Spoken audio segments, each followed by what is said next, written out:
রামনারায়ণ রাম, অনেকদিন ধরে একটা জানার ইচ্ছে ছিল যে এই যে রথ হয়, এই রথ সম্বন্ধে ঠাকুর কি বলেছেন। মানে আমি কিছুটা শুনেছি, আমি কনফার্ম নয়, যে আমাদের দেহটা নাকি রথ। তো সেইটার বিষয়ে যদি একটু বলো ভালো লাগবে।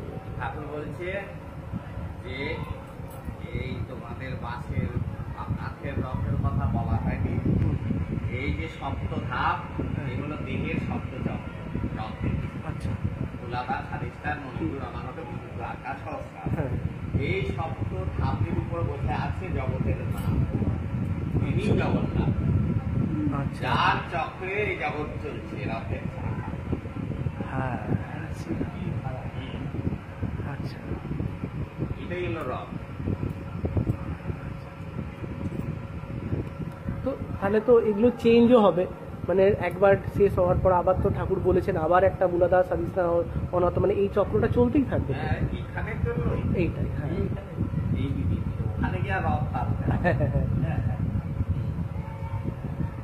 এই দেহের ধাপে ধাপে উঠতে উঠতে গিয়ে সমস্থানে গিয়ে পরম সত্যের সাথে পরম চৈতন্যের সাথে মিলিত যে অবস্থা, ওইটাই জগন্নাথ দাস। জগন্নাথকে কৃষ্ণেরই একটা কৃষ্ণ চাঁদকে নীলাকাশের সাথে মহাকাশের সাথে সুরের সাথে যে সুরের যে মিলাপ, এটাই মূলাধারে এসে মাথা নিচু করে আছে, ওইটাকে ঊর্ধ্বমুখী করে গিয়ে যখন এখানে মিলাপ হয়, জগন্নাথ দাস। ঠাকুর দিয়ে পুরীতে সমুদ্রের ধারে নিমের দাঁতন দিয়ে দাঁত খাচ্ছে। আচ্ছা, হ্যাঁ, সকালবেলা তখন একজন শিষ্য এসে বলেছে, ঠাকুর জগন্নাথ দেখতে যাবে না? তখন ঠাকুর ওইটা বার করে করে বলছে, এইটা আর ওইটা কথা, এইটা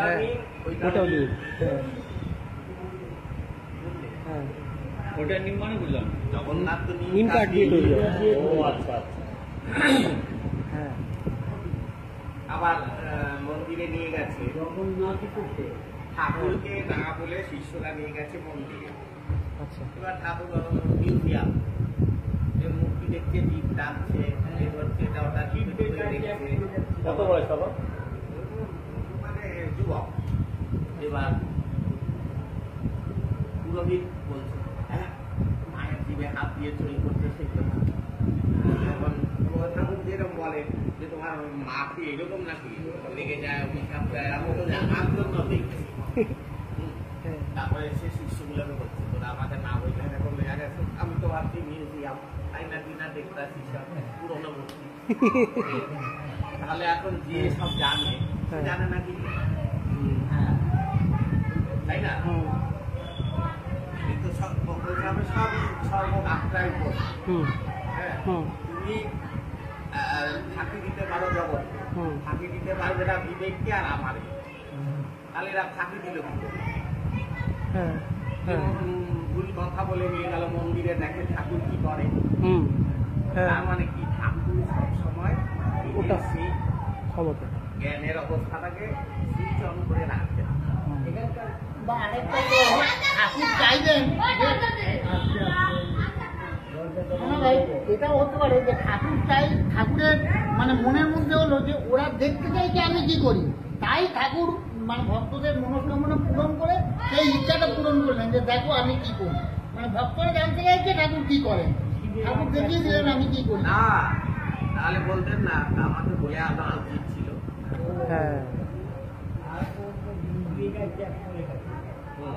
ওটা তো ছোটবেলায় সে দাদুকে বলছে, আপনার শীত তো আমি কিনলে দুই কাদা শিবলিঙ্গ নরম। তখন দাদু বলে, হ্যাঁ বলে, হ্যাঁ দেখেন এই ঢুকে যাচ্ছে, হাতু টিপছে হ্যাঁ, তার মানে ঠাকুর সেই চরম অবস্থাটা সবসময় ইয়ে করেন না। ওই যে গলায় দড়ি দেওয়া, এসে পাকা তার সাথে তিন জড়িয়ে ধরলো, ঠাকুর উল্টে পড়ে যাচ্ছে, জানেন না সুইচ অফ। বলেছে তো, বলেছিলাম না যে বিভিন্ন রকম চুপচাপ থেকে বেরিয়ে গাড়ি চাপা পড়ে মরেছে।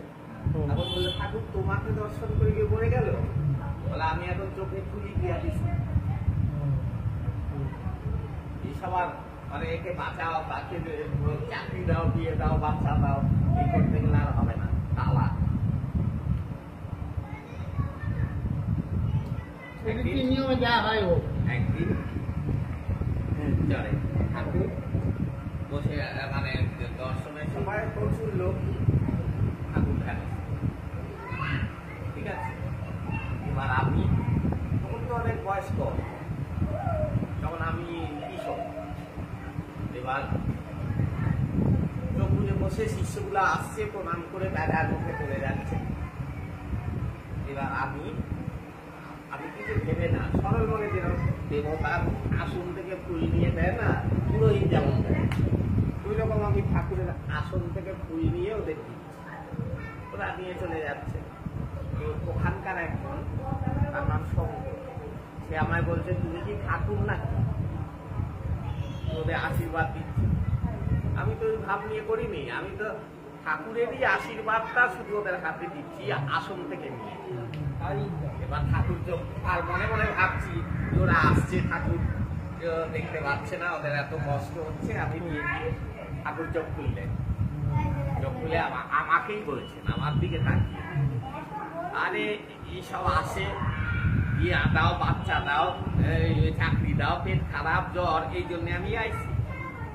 আমার মনে তো প্রশ্ন এসছে যে দর্শন করতে আসছে, এত কষ্ট করে, বেচারারা দেখতে পাচ্ছে না, চোখ বুঝে বসে আছে, আমি ওদের ফুল দিচ্ছি। যখন ফুলে দিয়ে দিলেন, এইগুলো এই জন্য আসে, আলাদা বেদের তত্ত্ব সত্য জানতে আসে না, স্বার্থ চরিতার্থ করতে আসে। এই জন্য আমি আমার শক্তিতে চাবি দিয়া শূন্যে ফালাই দিছি। তখনই বললো এইটাই হলো কারণ। দেখুন, আমি মনে ভাবছি তিনি ধ্যানস্থ, এরা এরকম ফিরে যাচ্ছে, জেগে উত্তরটা দিয়ে দিবে। কিন্তু আমাকে কিন্তু বললেন না কেন হ্যাঁ যে তুই কেন ফোন দিবি, ওরও বেশি জ্ঞান, ঠাকুর হয়ে গেল, ঠাকুর বুঝছে না আমি কি মন দিয়ে ওকে দিচ্ছি, ও তো বুঝছে না। এমন হয়েছে ঠাকুর একজনকে গানের মধ্যে এ করে বলেছে, লাগিয়ে বাসে যেগুলি লোক আইছে আসতে পারছে না, দক্ষিণেশ্বরে আটকে আছে জ্যামে, তুই গিয়ে ওদের গানে মহিলা বইলা দে, এই আসতে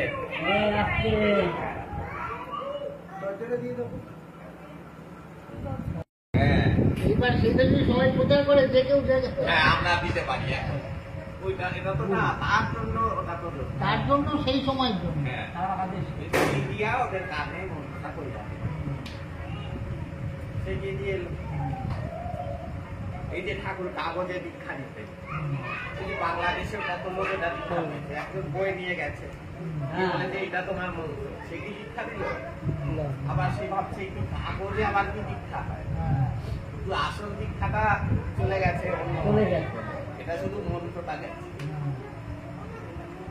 যোগাযোগটা ঠাকুর করে নিয়েছে, সেটা সে বোঝে।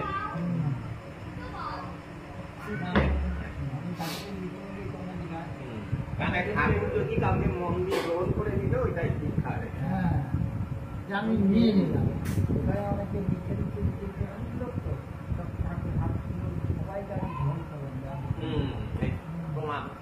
ঠাকুর গ্রহণ করলেই দীক্ষা। বলছি এখানে দীক্ষার মধ্যে হাতে করে নিয়েছি, আমার দীক্ষার ভাষণটা নিয়েছি। এক একজন মানে বেশিরভাগই কি হয়, ঠাকুরের একটা কথা নিয়ে ঠাকুরকে বিচার করে, ওইটা শুনেছে, তুই তো ৯৯টা শুনিস। তারপর যখন বলেছেন, কি কারণে বলেছেন, কখন বলেছেন, কাকে বলেছেন, কার ক্ষেত্রে কি প্রযোজ্য, কার কি মাত্রা, তুমি কি জানো? তোমার ওই রকম মাত্রা বলে তোমার ওইটা বলে, নিজের বার্তা দিয়ে সকলকে বিচার করে ফেললেন। ঠাকুর কি 10 কোটি শিষ্যকে বলবে এই আসি যে সবাইকে না তুই আমার সুগারটা নিতে পারবি, বলবে? একজন শিষ্যকে বলে তারপরে তার ঠ্যাংগুলো শুরু করে দরজাটা বন্ধ করে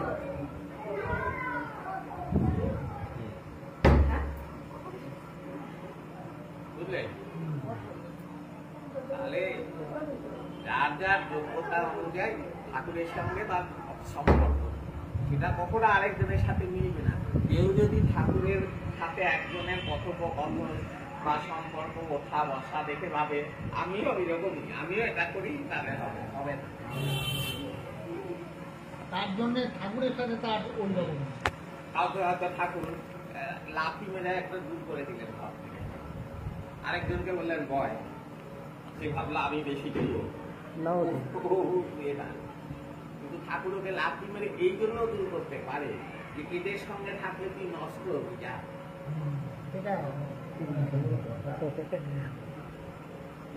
ওই যে আঘাত পেয়ে চলে গেল, যদি নরম করে বলতো না ঠাকুর থাকি থাকি হ্যাঁ তখন এই যে আঘাত সব পেলেও চলে গেল। সবকিছুর মধ্যে কারণ আছে। আচ্ছা, সেদিনকে একটা বই আমার সামনে ঠাকুর একজন ঠাকুরের ভক্ত কথায় কথায় কেটে ফেলে, তাকে আসন থেকে দর্শন দিতে দিতে উঠে কান ধরে ঘরের বাইরে পার করে দিল।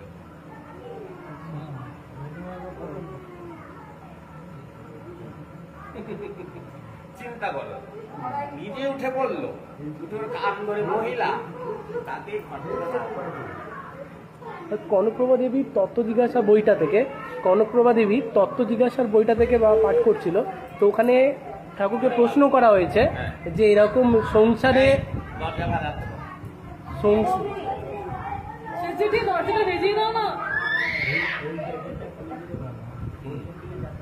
সংসারে আসলে এত ঝড় ঝঞ্ঝাট এসব পোহাতে হয় কেন?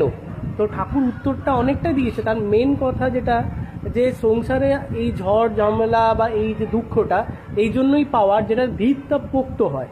তো তার মানে ভিত পোক্ত হওয়ার পর মানে আমরা যদি মারা যাই, মারা যাওয়ার পর তো সেই সেন্সটাকে নিয়েই তো যাচ্ছি, তারপরে তো আবার সেই জন্মগ্রহণ করছি, তাহলে ভিতটা তো পোক্ত হচ্ছে, সেটা তো আবার সেটা ভুলে যাচ্ছি কি করে? মানে আমরা যে বারবার ফিরে আসি, প্রতিবারই তো এসে দুঃখ কষ্টের মধ্যেই পড়ি, তারপর আবার আসতে চাই কেন? এখন কতটা দুঃখ কষ্ট বেশি কম মাত্রা সেটা তার মনে নেই না, তাই না? হ্যাঁ, একজন দেখা যাচ্ছে ওই ওই ঘরে হ্যাঁ, কে বসে বসে লোকে না আদর খাচ্ছে, আমার ভাই খেতে খুঁজে বলছে, একই তো পরিবারে আছে, হ্যাঁ, তাই না? হ্যাঁ, ঠাকুর বলেছে যে একদিনে দুটো শিষ্য দীক্ষা দিয়ে, আচ্ছা, হ্যাঁ, একটা দুর্দশা প্রচুর, আরেকটা ভালো। তখন একজন জিজ্ঞেস করছে যে কিরকম একই সাথে তো দীক্ষা নিল, এর এত দুর্দশা ও এত ভালো, তাহলে তোরা তো শুধু বর্তমানটা দেখো, আমি তো আগে পিছেও দেখি, ওর আরো 50টা ধর জন্ম, আরো 5টা, 50টা জন্মের ভোক্তা যদি কাটাইতে হয় তাই বেশি দিতে হইল। ওই বইটাতে এক জায়গায় দুটো কথা আছে। একটা কথা হচ্ছে যে মহাকাশে বা মহাশূন্যে যাই বলবে, এমন একটা জায়গা আছে যেখানে পৌঁছালে সবাইকার সমস্ত জীবকুলে চাওয়া পাওয়া শেষ হয়ে যায়, আর চাওয়া পাওয়া থাকে না। এই একটা কথা আছে। আর একটা কথা আছে, একদিন আসবে যখন স্রষ্টা নিজে এসে তোমাদের সঙ্গে দেখা করবেন। ওই কনকপ্রভা দেবীর বইটার ওই জায়গাতে দুটো কথা। একটা কথা হচ্ছে যে মহাশূন্যে এমন একটা জায়গা আছে যেখানে যে পৌঁছাবে তার চাওয়া পাওয়া শেষ হয়ে যাবে, এই একটা কথা। আরেকটা কথা বললাম যে এমন একটা সময় আসবে যখন স্রষ্টা নিজে এসে তোমাদের সঙ্গে দেখা করবেন। এই দুটো পড়ে আমার মনের মধ্যে গেঁথে গেল যে না, এই দুটো কথা তো মানে দারুণ কথা আর কি। হ্যাঁ, এটা মনে রাখা, এটা নদী, হ্যাঁ, নদী, নদী এই যে যখন এলো ঝর্ণা হয়ে নামছে, কত রকম পাথর এদিক ওদিক তার উপর দিয়ে নানান রকম শব্দ করতে করতে যদি সমতলে নামলো, কতগুলো বাঁক নিল, এই ঘাট সেই ঘাট, কত লোকের স্পর্শ, স্নান, জঞ্জাল সব নিয়ে চলেছে, তাই তো? নদীর জোয়ার আসছে, ভাটা আসছে, বান আসছে, নৌকো চলছে, পাড়া পার হচ্ছে, কত ঘটনা।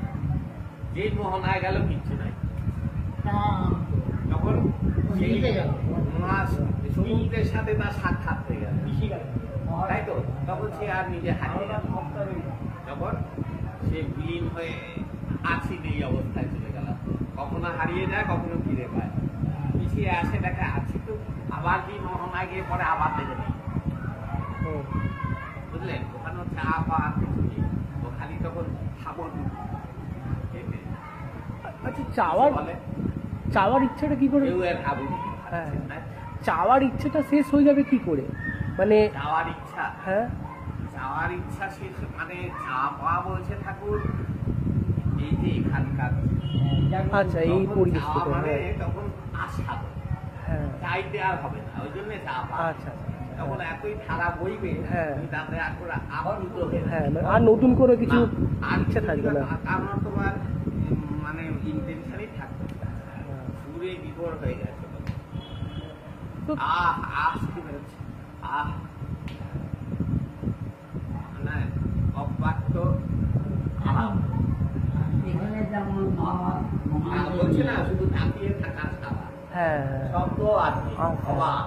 সেটাই।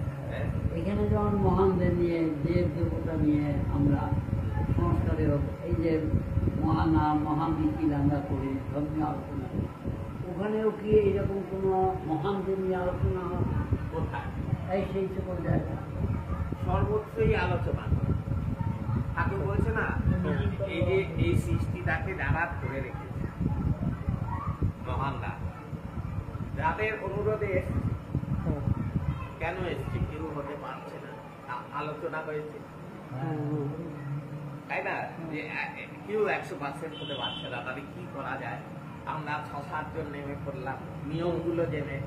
তাহলে সেই নিয়ম জানতে গেছিল, 30 বছর শক্তি খরচ না করে থাকতে হবে, তাহলে ওই পোস্ট পাবে। আলোচনা না হলে কি করে? এবার আলোচনার অনেক রকম স্ট্যান্ডার্ড আছে। একটা হলো এই আসছে লোকনাথ কৈলঙ্গ, ওদের মধ্যে আলোচনা হচ্ছে তিনি আসছেন, তিনিকে চেনে না। আবার কেউ তিনিকে চেনে প্রভু বলে, কিন্তু তিনিকে জানেন না। তিনিকে চেনে, তিনিকে জানে না, বুঝতে পারলেন? ঠাকুর বলছে শিব আমাদের চেনে, জানে না, তাই না? এই যে গায়ত্রী এলো, চেনে না, এই জানে না, জানে না, দেখতে পাচ্ছে যে প্রভু দেখতে পাচ্ছে, বুঝতে পারছে, সুন্দর তার রূপের এতে, বলছে নিচে নেমে এসে কথা বলো, বুঝতে পারছে, জানে কি নলেজ নেই। চেনা আর জানার মধ্যে অনেক পার্থক্য থাকে। তোমাকে অনেকেই চিনতে পারে, কিন্তু তোমাকে অনেকে নাও জানতে পারে।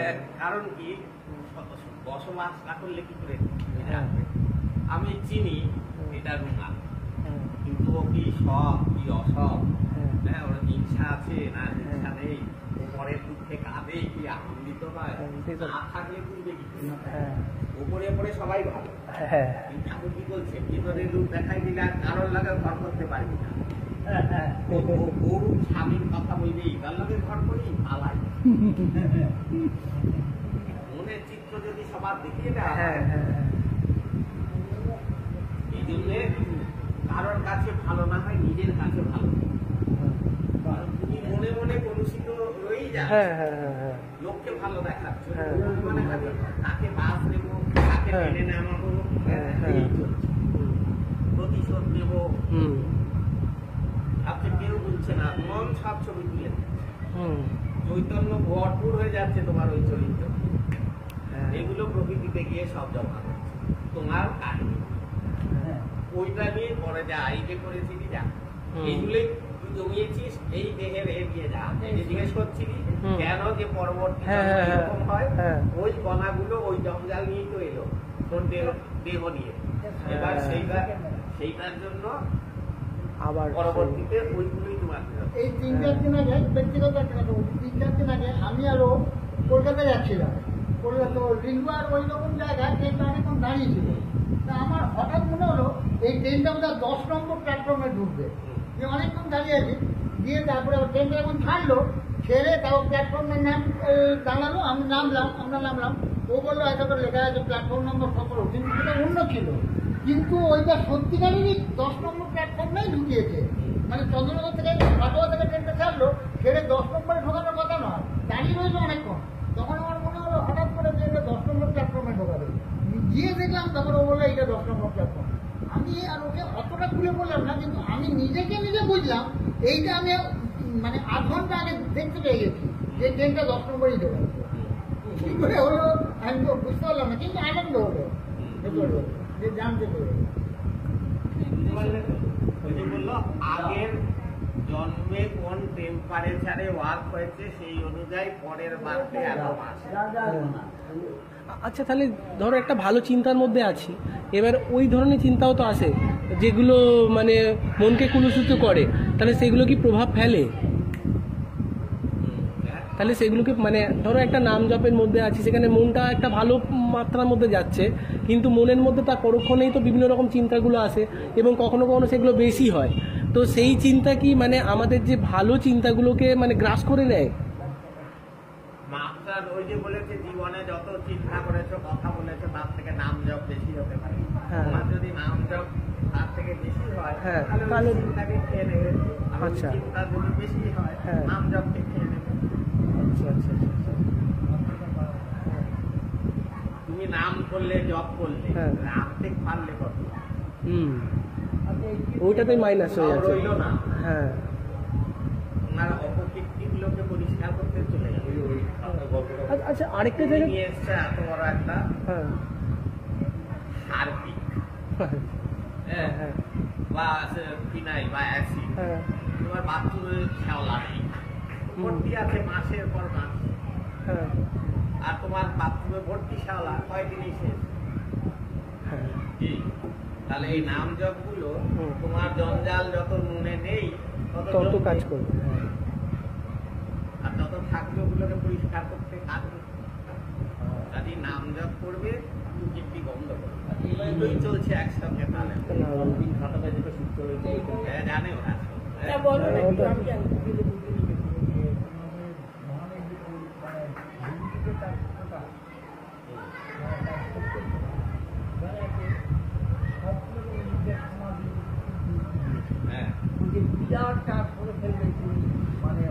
আচ্ছা, আরেকটা জায়গা তোমার তার কি গল্পটা কোনো ক্ষতি করবে না, কিছু হয়ে যাবে। এই জন্য মানে ভোটটাকে বা নিজেটাকে কাজে রাখা, ওটা বিশ্বের জন্য যাওয়া সমাধি। আরেকটা যেটা যে তোমার ঠাকুর বলছেন না যে তোমাদের পাপ পুণ্য ভাবতে হবে না, মানে ভালোবেসে কাজটা করে যেতে, মানে পাপ পুণ্য চিন্তা তোমাদের করতে হবে না, এটা একটা জায়গায় পড়েছিলাম। তো তাহলে পাপ পুণ্য চিন্তা করতে হবে না, সেটা আমি দেখতে যাব না। হ্যাঁ, আমার প্রতি ভালোবাসাটা আছে কিনা এটাই না কথা। হ্যাঁ, কারণ এই কি হচ্ছে তো দিয়ে গেলেন। হ্যাঁ হ্যাঁ, তো তাহলে পাপ পুণ্য চিন্তা করতে বারণ করলেন, মানে ভাবতে হবেন না বললেন। তোমাকে সাধনার উপর নিচ্ছে না, আচ্ছা, তোমাকে জপের উপর নিচ্ছে না, হ্যাঁ, তোমার তত্ত্বের উপরও নিচ্ছে না, হ্যাঁ, নিচ্ছে সুইট উইট, ভালো ইচ্ছা তাই বলছে আমার প্রতি অ্যাফেকশন, তাই তো। এবার আরো ওই জঞ্জালের দায়িত্ব নিজে নিয়েছি। আচ্ছা, আমি আমার ম্যাথরের কাজ করতে আছি, এই কাজ কেউ করবো না, এই দায়িত্ব কেউ নিব না। এই জঞ্জাল পরিষ্কারে তোমার জঞ্জাল তিনি পরিষ্কার করেই দিচ্ছে। এবার জঞ্জাল পরিষ্কার করে তুমি ব্ল্যাঙ্ক হয়ে গেলে, এবার তোমার মধ্যে ভালোবাসা নেই, লাভ। ওখানে যেতে গেলে ভালোবাসা দিয়ে করতে হবে। তোমার চৈতন্যের কণায় কণায় তার রবের দিকে দেখলেই যেন দেখি তার সুর পায়, হুম বুঝলে? হুম। এই জন্য বলেছিলাম, ওই যে সেদিন বলছিলাম হুম। যে ঠাকুর তো কোনো সাধনা কঠিন নেয়নি, হুম। যদি এরকম দিত হুম। যে আমি শোন তোকে কিচ্ছু করতে হইব না, করতেও হইব না, হুম। আমি যখনই তোর দিকে মন দিব যেন দেখি তুই আমার চিন্তা হ্যাঁ, হ্যাঁ, এটা। সব হ্যাঁ 100% ঠাকুরের মন দিয়ে কেউ পারবে না, ছুটি তো সবাইকার মধ্যেই আছে। তাহলে গৌতম বুদ্ধের মতন বসে থাকতে হবে না চুপচাপ। না অগাধ নারায়ণ চলে এলো। হ্যাঁ হ্যাঁ ওই গাড়ি। কাল বন্ধ হয় কি? হ্যাঁ। কাল বেকার, হ্যাঁ, নারদ। মনে না, মনে সরব, সর্ব অবস্থায় সরব। আচ্ছা, সেদিনকে বাবা একটা বইতে পড়ছিল যে ঠাকুর বলছেন যে মা বাবাকে দেখে, একটা গল্প বলছিলেন ঠাকুর, যে মানে ওর ছেলের বিয়ে হয়েছে, বিয়ে হওয়ার পর মাকে বার করে দিয়েছে, ঠিক আছে, সে ভিক্ষা করে খায়। এবার হচ্ছে তার বউ ভালো শাড়ি টাড়ি পরে ঠাকুরকে কাছে দর্শন করতে গেছে, তখন ঠাকুর ওনাকে বলছে যে তোর লজ্জা লাগে না, তুই এত ভালো শাড়ি পরে এসছিস, তোর মা এরকম গিয়ে ভিক্ষা করে খাচ্ছিস, যে মাকে ভালোবাসে না সে আমাকে পাবে না, ঠিক আছে, যদি পেতে হয় তাহলে মাকে ভালোবাসতে হবে। তারপর সে খুঁজে পেতে তাকে নিয়ে এসছে, তার খুব সেবা শুশ্রূষা করছে, তো তারপর ঠাকুরের কাছে নিয়ে গেছে, তখন ঠাকুরকে উনি বলেছেন যে তুমি যা বলেছো ও খুব ভালো, মানে ও গ্রহণ করেছে, আমাকে এখন খুব সেবা শুশ্রূষা করছে। তাহলে এই যে খালি ঠাকুর এটাও বলেছেন যে মাকে যে ভালোবাসে না তাকে আমি ভালোবাসি না, আর মাকে যে ভালোবাসে, বাবাকে যে ভালোবাসে, এটা কথাতেই ঠাকুর বলছেন যে তার মানে সুরটা ঠিক আছে, তাহলে আমাকে পাবে। তো মানে এই মা বাবাকে ভালোবাসলে যে ঠাকুরকে পাওয়া যাবে, এটাও তো একটা পথ তাহলে। আর অনেক সময় এটাও বলে হ্যাঁ যে ভুল করলে হুম। বড় বলে গুরুজন বলে যে সে ঠিক করেছে সেটাও না, ভুল করলে ধরিয়ে দেবে। আচ্ছা আচ্ছা আচ্ছা, হ্যাঁ হ্যাঁ হ্যাঁ, ঠাকুরের বাবা কি হয়েছে, এরকম করে বসে জব করছে, আচ্ছা হ্যাঁ, এই একজন শিষ্য এসছে, হুম ঠাকুরের বাবা হুম, বৈদিক ব্রাহ্মণ হ্যাঁ যজমান, হ্যাঁ, এই এসছে দেখেছে, ও, বন্দি। এবার সে এসে প্রণাম করে চলে গেছে, হ্যাঁ তারপরে ঠাকুর বাবাকে হ্যাঁ। এটা আপনি কি করছেন? তো বদলাও হয়েছে। হ্যাঁ, এইরকম করে আসছিলেন, যেই হ্যাঁ। শিষ্য অগ্নি সিধা হইয়া গেলেন, যেন কি জোগাড় হইয়া হয়েছে। হ্যাঁ বুঝতে পেরেছি। এইটা আমাদের সব নকলের হ্যাঁ সব। ঠাকুরকে দেখে লম্বা হয়ে শুয়ে পড়লো বাবা। হুম হুম হুম, বাবা মনে মনে দেখছে ভেতরটা কি। হ্যাঁ বলে তোদের মনের দিকে তাকাইতে ইচ্ছা করে না। হুম, হুম, হুম। বুঝলে? হ্যাঁ। আর ঠাকুর এটাও তো বলেছেন যে মাকে ভালোবাসে না তাকে আমি ভালোবাসি না, তো এটা মা বাবার মধ্যে কারণ হ্যাঁ তোমার কেন দেহটা কার না? মা, বাবা মা হ্যাঁ হ্যাঁ দুজনেরই। হ্যাঁ তুমি যে পাত্রে এসে এত কিছু করছো, সেই পাত্রটা দিল কে? হুম, হুম, হুম, বুঝছো? নাই। হুম, বুঝলে? হুম। তারা যদি না দেহটা তোমায় দিত, তুমি এসে ঢুকতে কোথায়? হুম, তা তাদের কাছে তুমি দিবি যে তোমার হ্যাঁ। প্রকাশটাই তাদের দেহ। হ্যাঁ চৈতন্য দেহ ছাড়া নিজেকে প্রকাশ করতে পারে পারে না, না। হ্যাঁ হ্যাঁ, তা সেই চৈতন্য দেহটা পেল থেকে? লাভার জন্য, হ্যাঁ এই বাবা মাকে পিছতে পিছতে যাও, হুম, পরম হ্যাঁ। বাবাময় পৌঁছবে, ব্রহ্ম আর করবে। তাহলে এদের অপবাদ তাদেরই অপবাদ। তোমার কথাবার্তা বা তোমার যুক্তি নির্দ্বিধায় সবাই মেনে নেয় কি করে? সব ঠাকুরের। আমার কথা না, ঠাকুরের কথা। এই যদি তুমি ঠাকুরের কথা বলো, নিজের যদি বলতাম তাহলে মানত। তুমি ঠাকুরের কথা বলো বলো। প্রত্যেকটা এক্সাম্পল ঠাকুর। তুমি লাউড স্পিকার। বলছি ওই সুপচরের খাতার গল্পটা বলো না, ওটা তো জানি না। কোনটা? সুপচরে কি এখন হয়েছে আমার জানি না, তুমি বলো। 63, 65 তো বলি। হ্যাঁ, না ওই যে একটা লোক রোজ জব জমা দিয়ে যেত ঠাকুরের কাছে, 1 লক্ষ 1.5 লক্ষ। আমরা একদিন এসে বলছে আমার কত জব জমা হয়েছে, গৌরীশঙ্কর খাতাটা আনতো, খাতাটা এনে দেখে কত হয়েছে, বলে 65। লক্ষ লক্ষ জব জমা দিয়ে কেন? আর্ধে না ও একদিন 1.5 লক্ষ, এরকম মাসের পর মাস 65টা জব, আর্ধে 1%ও না। কোনো পার্সেন্টেজই আসবে না। ওটা কেটে গেছিল ওই বউকে গালাগালি করে। করে না, হ্যাঁ। বেরিয়ে গিয়ে ঠাকুরকে গালাগালি দিচ্ছ, পিছিয়ে বলেছে যা পিছে পিছে যা গিয়া চায়ের দোকানে বসে। হ্যাঁ, যে এত এরকম করলাম, হ্যাঁ, আমার সবগুলো সব কি হলো, এইসব ঠাকুরের না।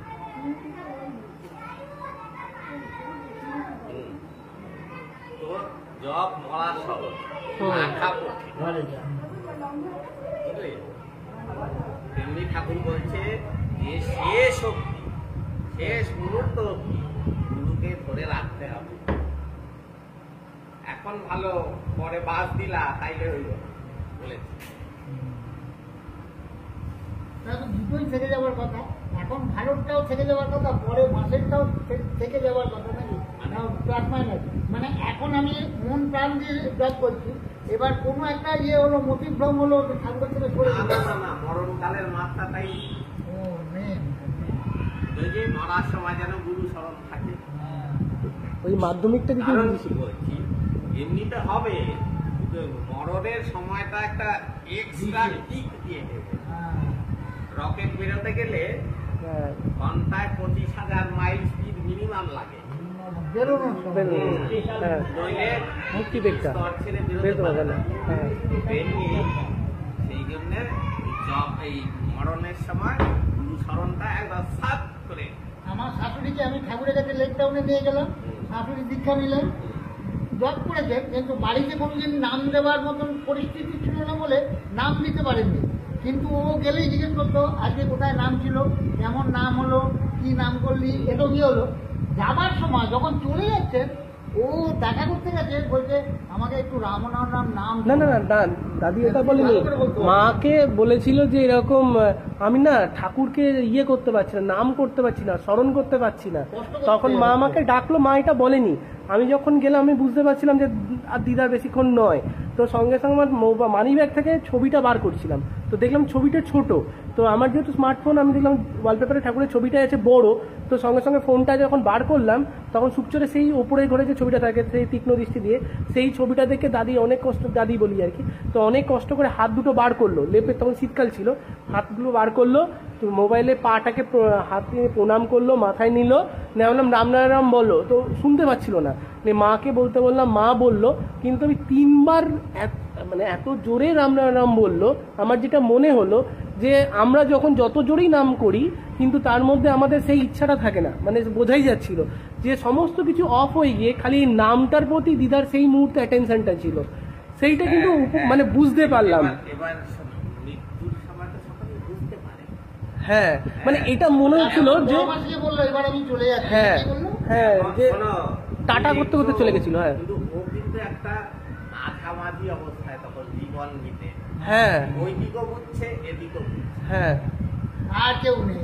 এবার এই বোঝাটা কেউ আগে বুঝে যায়, হ্যাঁ, ও তখন কি বলে, তোমরা খেয়ে দিয়ে নাও।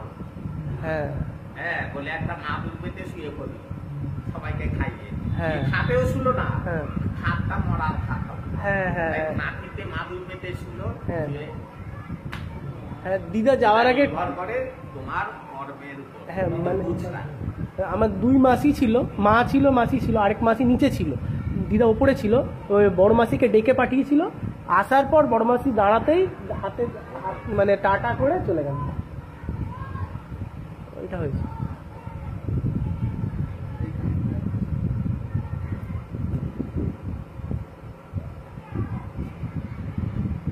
বুঝতে পারলে? সময় যে সবাইকারই তো একটা চেতনা জাগে, তো সেইটা কেন আগে আসে না? মানে আমাদের জীবদ্দশা যতদিন আছে তার কারণ আমার সাধনা নেই। কারোরই তো সেইভাবে হয় না। হ্যাঁ। মানে আমি বলছি সবাইকার মধ্যে তো বোঝা যায় হয়। সাধনা মানে কি শুধু নাম জপ? আচ্ছা, তার সত্যের সাথে, ও, এটাই সব থেকে বড়। হ্যাঁ, সততা নিয়ে এই যে হ্যাঁ, বিবেকের সুরে 1 বছর চললে তোমার মধ্যে হ্যাঁ। ফুটে উঠবে। হ্যাঁ, এই বিবেক নিয়ে চললে তোমার ওই নাম জপ, হরে কৃষ্ণ এসব লাগবে না, হুম, বুঝলে? হুম, তখন ওখান থেকে বিবেক, এখানে তুমি জাগতিক বস্তু দিয়ে তৈরি হওয়ার চেষ্টা করছো প্রকৃতির মাধ্যমে, হুম। আর যেই মাত্র বিবেক খুশি হয়ে গেল, হুম। সে তো এখন ওই সাথে যোগাযোগে তারই রিপ্রেজেন্টেটিভ। হ্যাঁ যখন ডিরেক্ট তোমার সুখ আসবে, এই করো সেই করো। আচ্ছা, আরেকটা জিনিস, মানে ঠাকুর তো বলেছে আমি কাজ দেখি না, কি উদ্দেশ্যে কাজটা করছে, কি মন নিয়ে কাজটা করছে সেটা দেখি। তার মানে যে কোনো কাজের মধ্যে তার মনটা, ইন্টেনশনটাই মেন। তো এটা অনেক সময় হয়ে থাকে যে ধরো আমি এক মন নিয়ে করলাম ভালো মনে, মাঝখানে হয়তো অন্য কোনো আমার মনের মধ্যে প্রবৃত্তি জাগলো, তাহলে সেই কাজটা তো পণ্ড হয়ে গেল। ওর সাথে আলোচনা হচ্ছিল, হ্যাঁ সবাই যে যা করছে হ্যাঁ নিজেকে ভুলে করতে পারছে, হ্যাঁ সেটাই তো হচ্ছে। বুঝতে পারছি। হ্যাঁ আমি নেই, ঠাকুরের কাজ হচ্ছে এখানে, আমি কিছু না, আমি সবার মধ্যে আছি। হ্যাঁ এই ভাবটা, হ্যাঁ আমি করছি, এইটাতেই গেল। হ্যাঁ, আমি গেছি।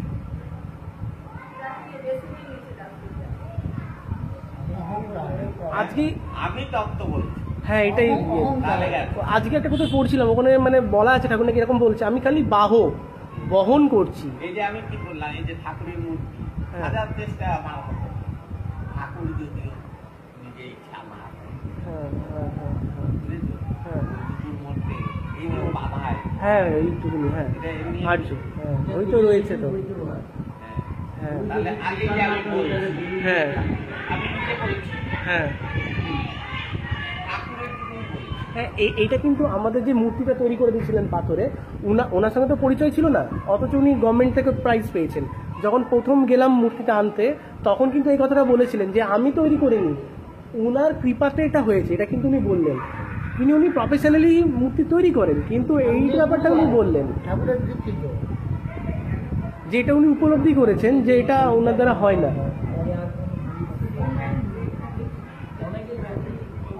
কোনো জিনিস জানতে চাওয়া কি ঠাকুরকে সাথে মানে করা হয়, অপরাধ হয়। কি জানতে চাইছেন যেমন না হ্যাঁ, যেমন ওর সিদ্ধুকে কত গয়না আছে ঠাকুর, এইটাও জানা না। ক্যান্সার, তুমি এই রোগটা দিলে কেন? হ্যাঁ, না না, এটা তো আপনি জানতে চান। মানে আরো আর কিন্তু অন্যায় কিছু করেন, তখন এত তোমার নাম করেছে, অনুষ্ঠান করেছে, সবাইকে মিলে মিশে চলেছে, লোককে দেখেছে, তারপরেও কেন এটা আপনি জানতে হ্যাঁ, চান। আমাদের আশ্চর্য সেটাই। হ্যাঁ। আমাকে দেখা দিয়ে বলছে আমি প্রতিদিনই ঠাকুরকে করতে আমার বই যাচ্ছে, আমাকে বলছে তুই সপ্তচক্র বইয়ে হ্যাঁ বললেন, এটা করে দেখুন। ওই 45 পাতাটা পড়ে যায়, পড়ে দেখে যখন বললাম যদি ভুল করে থাকে আমাকে জানাবে, তখন বুঝলাম যে ঠিক আছে ওই জন্মের ব্যাপার, হ্যাঁ, এই জন্মে যদি কাটিয়ে ওই নিয়ে যে বললাম 5টা জন্ম 50টা জন্ম।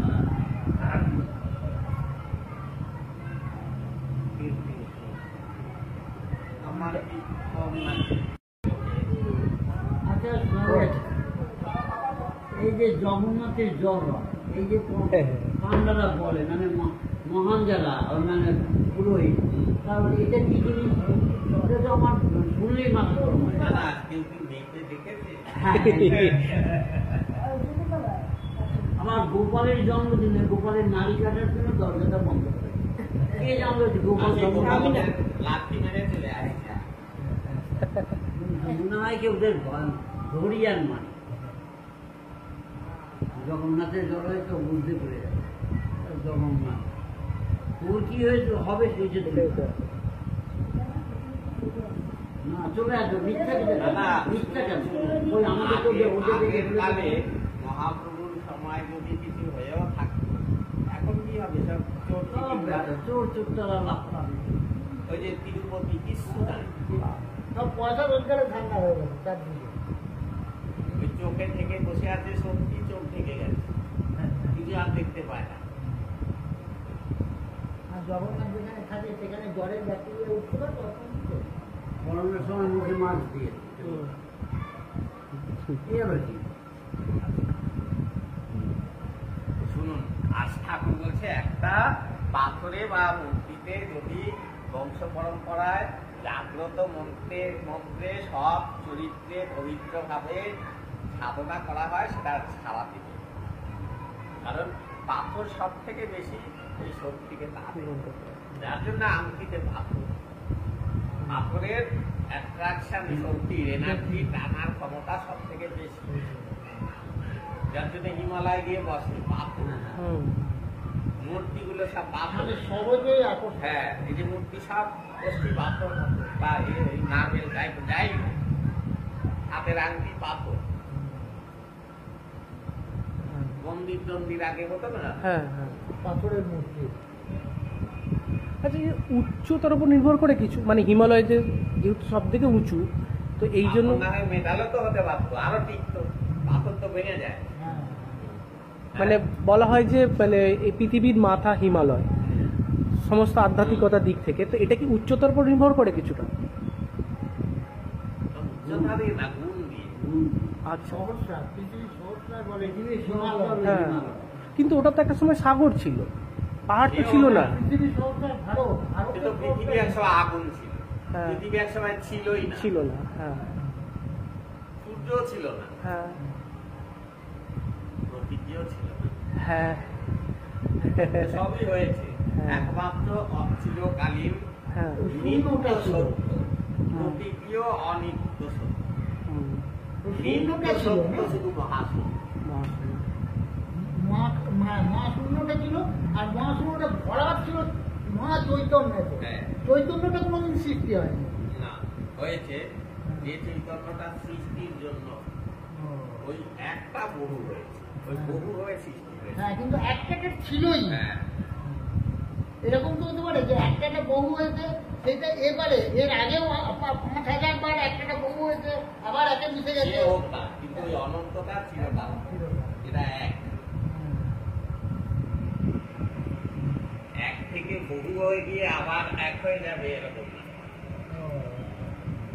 কিন্তু মানে যেখান থেকে ইয়ে হয়েছে সেটা আবার ফিরে যাবে সেই জায়গা, সেটা নাও হতে পারে নাকি? তা ঠাকুরজি বলছে সৃষ্টি লয় হয়ে যাওয়ার জন্য যদি হতো তাহলে বললেন না স্রষ্টা চাইছে এমন একটা দেহ যেটা চিরকাল জন্ম মৃত্যুর অবিস্মর হয়ে থাকবে নিজের মানে, ইচ্ছা হলে জন্মাবে, মানে পার্মানেন্ট দেহ।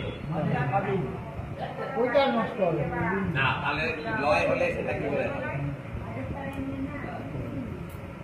তারপরে যদি হঠাৎ মনে হয় চিরকালের দরকার নাই, বন্ধ কর, আবার চেঞ্জ হতেই পারে। মানে এখন ক্ল্যাপে নেই। হুম, হুম। বলছে না আজ এটা করতেছি বলে পরে যে অন্য কিছু করবো না, তা নয়। সেটাও হ্যাঁ, হতে পারে। বলেছে। মত বদলে যেতে পারে। কাউকেই জবাবদিহি করতে হবে না। না, ঠাকুর তো এটাও বলেছেন যে আমি উত্তর দিকে যাবো বলছি, কিন্তু পরিস্থিতিতে আমি দক্ষিণ দিকে গেলাম, এটাও বলেছেন।